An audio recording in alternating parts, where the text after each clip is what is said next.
Have you ever felt like you're just standing in your own way? Like you know exactly what you want, but something inside you keeps hitting the brakes? Well, let's get into it because today we're exploring the core ideas from Brianna Wiest's book, The Mountain is You. And the whole idea is that the biggest, toughest obstacle we ever face is ourselves. And this quote right here, it sets the stage perfectly. Real, lasting change isn't just about adding a few new habits. It's so much deeper. It's a full-on transformation that means we have to let go of the comforts, maybe even the people, and the identity that defined our old life. To become who you want to be, you really do have to stop being who you were. So let's get right to the heart of it. The book's central metaphor is this.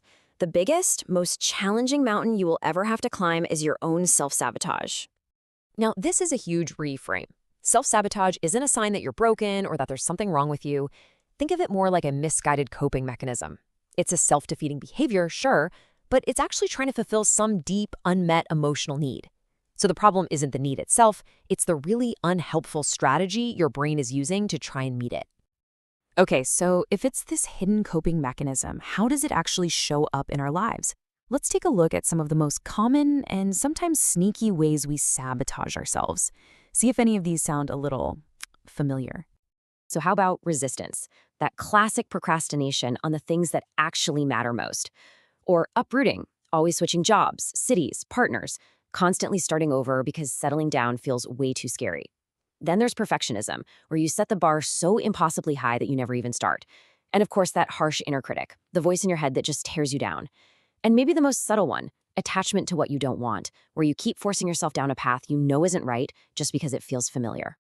This really leads us to the big question, right? Why? Why do we do this to ourselves? Why do we build these massive obstacles in our own paths?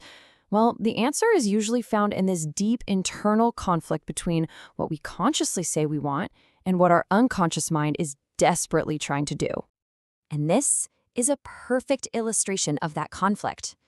We so often mistake our fear for intuition, but they feel totally different.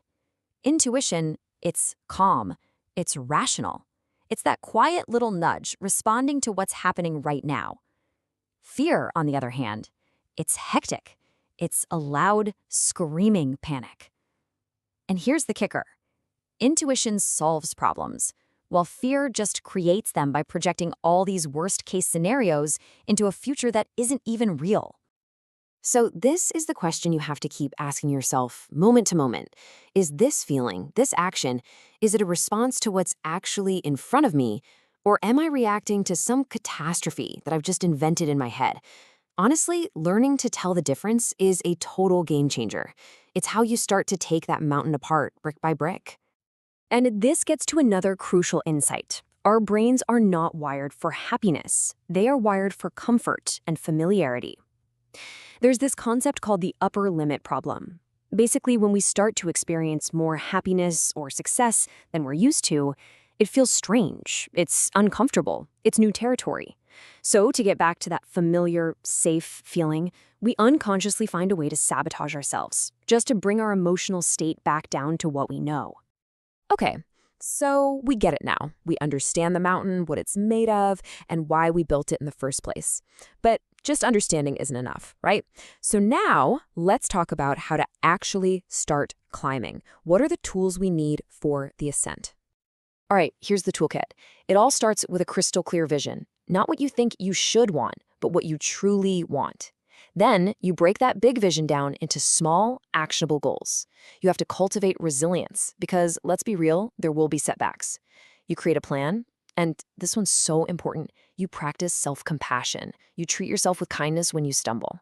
And finally, you learn to embrace the discomfort of change, seeing it as the very thing that's transforming you. And here's the real secret to making all of this stick. You don't conquer the mountain in one giant leap. That's overwhelming, and it just invites more sabotage. Instead, you focus on micro shifts. These are the tiny, almost invisible decisions you make every single day. Drinking one extra glass of water, reading one page of a book, choosing not to say that self-critical thing. These little actions, they compound over time. They build new habits, and slowly, gently, they rebuild your comfort zone without setting off all those internal alarms. And this really is the ultimate takeaway. The goal isn't just to get to the other side of the mountain. The true point of the whole journey, the real reward, is the person you become in the process of climbing it. The resilience, the self-awareness, the strength you build. That's the real summit. That part of you stays with you forever. And that, right there, is the entire point of the mountain.